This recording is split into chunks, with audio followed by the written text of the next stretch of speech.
Mupaka shamba letu. Umupaka isoko y'imibereho yacu. Mupaka shamba letu ni ikiganiro kigamije guhijamba abagore bakora ubucuruzi bwambukiranya imipaka n'abandi bagira uruhare muri ubwo bucuruzi. Ngewe ubu bucuruzi bumaze kongeza ku nyungu nyinshi.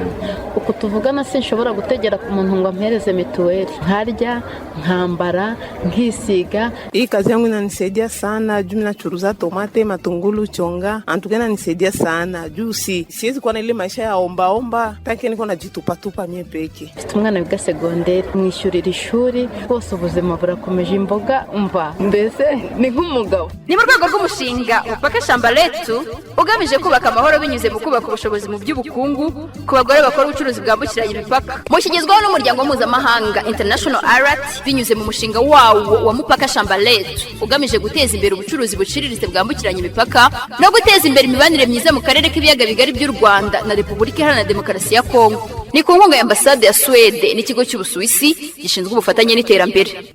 Ikiganiro Mupaka shamba letu mugikurikira kuri radio y'abaturage ya Huye kuwa gatanu ku 2:15 kugera 2:00 z'umugoroba, kuwa gatandatu kuri radio y'abaturage ya Rubavu ku 2:15 kugera 2:00 z'umugoroba, no kuwa mbere kuri radio y'abaturage ya Rusizi n'ubundi ku 2:15 kugera 2:00 z'umugoroba. Mushobora kandi kuduhamagara ku murongo wacu utishyurwa 8999 cyangwa mugatanga ibitekerezo ku mbuga nkoranyambaga za radio y'abaturage ya Rubavu, radio y'abaturage ya Huye ndetse na radio y'abaturage ya Rusizi. Mupaka shamba letu.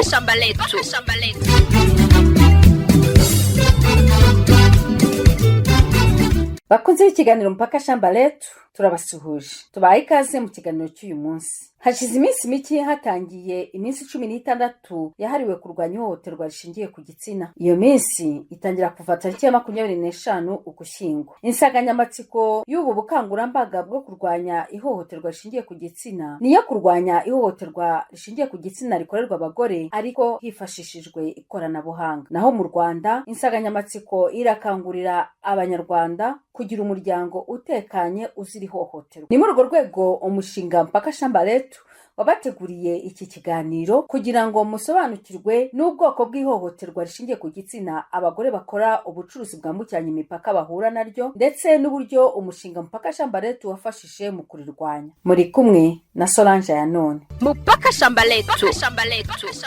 Tubahaye ikaze. Mu gutangira iki kiganiro turaha ijambo Martin Habinshuti, uyu akaba ari umukozi w'impuzamiryango Profame Twese Hamwe, by'umwihariko akurikiranira hafi ibikorwa by'umushinga ukorana n'abagore bakora ubucuruzi bwambukiranya imipaka. Aragaragaza ubwoko bw'ihohoterwa rishingiye ku gitsina ryibasira abagore bakora ubucuruzi bwambukiranya imipaka. Ihohoterwa dukunda kubona rikorwa cyane cyane ku bagore bakora ubucuruzi bambukiranya imipaka n'ubundi bya byiciro byose bigarukamo. Hari ihohoterwa rikorewe ku myanya ndangagitsina, aho natanga nk'urugero harimo abashobora gufatwa ku ngufu, harimo abashobora gusambanywa cyangwa se bakakwa ruswa y'igitsina. Hari ihohoterwa rishingiye kubatoteza, kubabwira amagambo mabi abasesereza, bishobora gukorwa n'abari ku isoko, bishobora gukorwa n'abo bashakanye kuko nabyo tubibaramo, ariko hari n'igihe usanga bikorwa n'inzego zitandukanye z'amasoko bagenda bacururiza cyane cyane muri Kongo cyangwa se ku mupaka. Hari kandi nanone n'ihohoterwa mu by'ukuri rishingiye ku mutungo, kuko abagore dukorana nabo bakora ubucuruzi bambukiranya ibyo kurya cyane cyane, nubwo hari n'ibindi bacuruza bitari ibyo kurya, yenda navuga nk'iby'isuku, ariko hari n'igihe bagira ibyago cyangwa se bagahohoterwa bakabambura ibyo bagiye gucuruza cyangwa se ntibanabishyure, cyangwa se nibagiye gucuruza tuvuge amashu 50 mu nzira ko agenda atambuka buri mwaka ishuri imwe cyangwa abiri cyangwa imineke. Mu by'ukuri rero tubona ko ubwoko bwose bw'ihohoterwa bukunda kuhagaragara uko ari buri nk'uko tubizi. Mwumvise uburyo ihohoterwa rishingiye ku gitsina ryibasira abagore bakora ubucuruzi bwambukiranya imipaka nk'uko Martin Habinshuti abisobanuye. Ibi rero binemezwa n'abo bagore ubwabo, kandi muri iki kiganiro twaraganiriye baduha ubuhamya. Uyu ni umugore ukora ubucuruzi bwambukiranya imipaka mu karere ka Nyaruguru ku mupaka wa Kanyaruho, ni ku mupaka uhuza u Rwanda n'igihugu cy'u Burundi. Acuruzaga avana ibintu mu Kayanza, hageze rero Abarundi byari bitangiye kumera nabi, babimwambuye rero amujyana, icyo gihe baramurarana, twe tubasha gucika turagenda. Aje yahise asanga baramuranye faminda atateganije, yanabyaye umwana ntazi ngo amubyaranye nande, byamuteye n'ubwondobere bwo gushomera. Icyo gihe arakena ahitamo kumena ubu ngubu nta nakiba hano mu Rwanda. Ni ukuvuga ngo n'ubucuruzi bwambukiranya imipaka ashobora guhita abureka bitewe n'iryo hohoterwa. Yahise abureka rwose ahinduka nk'umusazi ndetse. Mupaka shamba letu. Uyu mwanya noneho tugiye guha ijambo abagore bakora ubucuruzi bwambukiranya imipaka bo mu karere ka Rubavu. Nabo baratanga ubuhamya ko ihohoterwa rishingiye ku gitsina bakorerwa. Njye ntabwo nigeze mpura naryo, ariko hari bagenzi banjye naganiraga nabo bahuraga naryo, ariko ukabona inshuro nyinshi bahuraga naryo kubera ko babaga baciye mu nzira zitemewe n'amategeko, akumva ko kuba yaciye mu nzira itemewe n'amategeko agahita yumvaho kugira ngo bamufunge, bamujyane kumufunga muri ziriya kasho zo muri Kongo zitazwi, akemera agahita ahura n'ibyo bibazo, bakamuhohotera, bakanamwambura, bakanamukubita. Nzi benshi bagiye bahura naryo bagakuramo n'ikibazo cy'uburwayi budakira, ikibazo cy'ubwandu, ugasanga mbese ubuzima bwabo burangiritse. Byabaye ku bandi ariko njye ntabwo byigeze bimbaho kubera ko nanyuraga mu nzira zemewe n'amategeko. Nambutse banyambura inyama, barazitwara, barazigabana ndi kureba. Uburyo nageze nigenda afungwa, ndakubitwa bibi cyane, ariko ndashima Mupaka shamba letu bahise baduhuza n'abandi bakorera y'Igoma, batubwira ngo tuvuge ibibazo byacu twahuye nabyo, nibo baje kumfunguza ko byari bikomeye cyane, ariko Imana irahaba irangiza.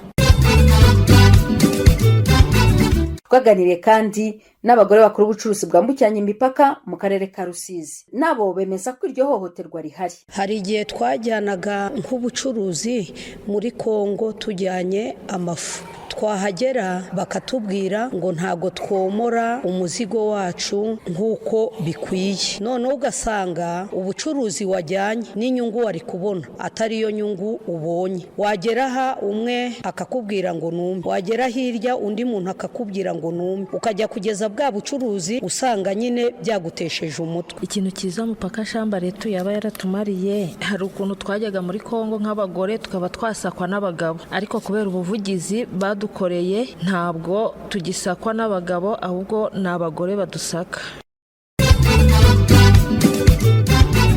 Sœur Epiphanie, umubyeyi akuriye umushinga Mupaka shamba letu muri komisiyo y'ubutabera n'amahoro mu nama nkuru y'abepiskopi Gatolika mu Rwanda, aravuga icyakozwe n'umushinga Mupaka shamba letu mu kurwanya iri hohoterwa rishingiye ku gitsina rikorerwa abagore bakora ubucuruzi bwambukiranya imipaka. Icyo rero komisiyo y'ubutabera n'amahoro ibinyujije mu mushinga Mupaka shamba letu igerageza gukora ni ugukora ubuvugizi kuri abo bagore bakora ubucuruzi bwambukiranya umupaka, aho yabafashije nibura gukora ubwo bucuruzi mu buryo bwemewe, banyura mu nzira yemewe kandi bubahiriza amategeko n'amabwiriza y'abinjira n'abasohoka mu gihugu.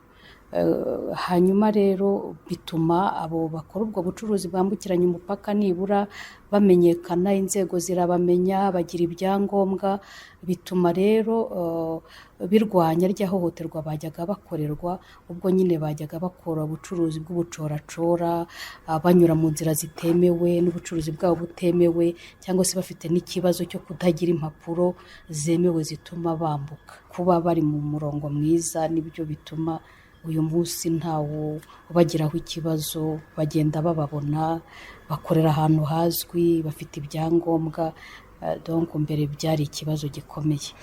Hanyuma rero ikindi twakoze ni ukugerageza kubabumbira hamwe mu makoperative. Twagerageje kubaherekeza kwibumbira mu makoperative n'amatsinda kugira ngo babashe gukorera hamwe hantu hazwi, bivuga ngo aho kugira ngo buri wese abe nyamwigendaho, kubahuriza hamwe bakagira ibintu bakorera ahantu hamwe kandi ahantu hazwi, nabyo byagabanyije icyo kibazo cy'ihohoterwa bahuraga naryo.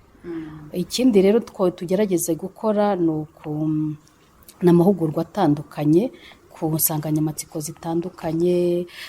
Twagiye tubaganiriza ku ihame ry'uburinganire n'ubwuzuzanye mu ngo zabo, tubahugura mu bigendanye n'imiyoborere, tunabashishikariza nabo kugaragara mu nzego zifata ibyemezo.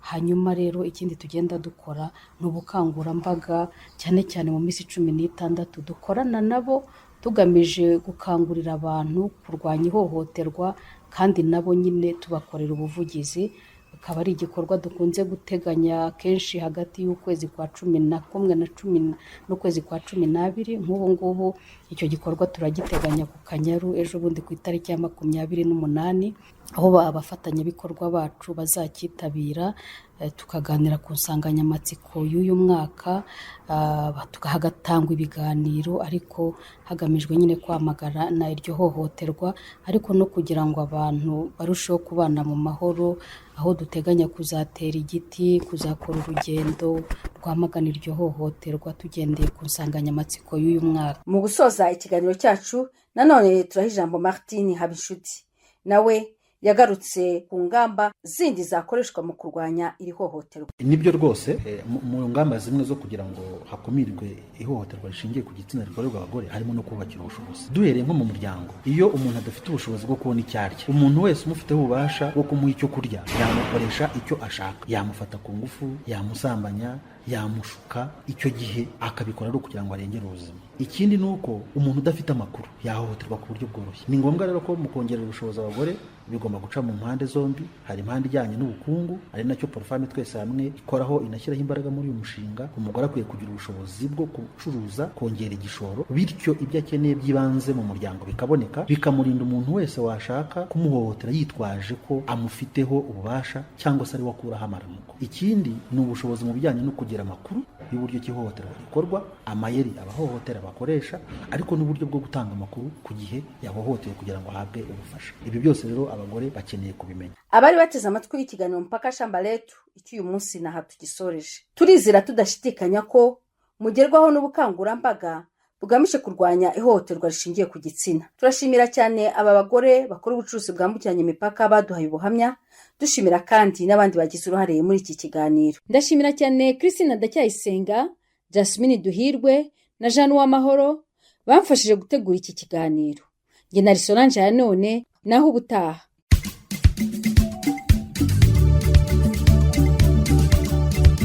Mpaka Shamba Letu. Umupaka isoko y'imibereho yacu. Mpaka Shamba Letu ni ikiganiro kigamije guhijaba abagore bakora ubucuruzi bwambukiranya imipaka n'abandi bagira uruhare muri ubwo bucuruzi. Ngewe ubu bucuruzi bumaze kongeza ku nyungu nyinshi. Uko tuvugana sinshobora gutegera ku muntu ngo ampereze mituweli. Nkarya, nkambara, nkisiga. Hii kazi yangu inanisaidia sana juu nachuruza tomate, matungulu, chonga. Antukena inanisaidia sana juu siwezi kuwa na ile maisha ya omba taki niko najitupa mie peke. Mfite umwana wiga segonderi, mwishyurira ishuri, bose ubuzima burakomeje, imboga umva mbese ni nk'umugabo. Ni mu rwego rw'umushinga Mpaka Shamba Letu ugamije kubaka amahoro binyuze mu kubaka ubushobozi mu by'ubukungu ku bagore bakora ubucuruzi bwambukiranya imipaka. Mushyigizwaho n'umuryango mpuzamahanga International Alert binyuze mu mushinga wawo wa Mpaka Shamba Letu ugamije guteza imbere ubucuruzi buciriritse bwambukiranya imipaka no guteza imbere imibanire myiza mu karere k'ibiyaga bigari by'u Rwanda na Repubulika Iharanira Demokarasi ya Kongo. Ni ku nkunga ya Ambasade ya Swede n'ikigo cy'Ubusuwisi gishinzwe ubufatanye n'iterambere.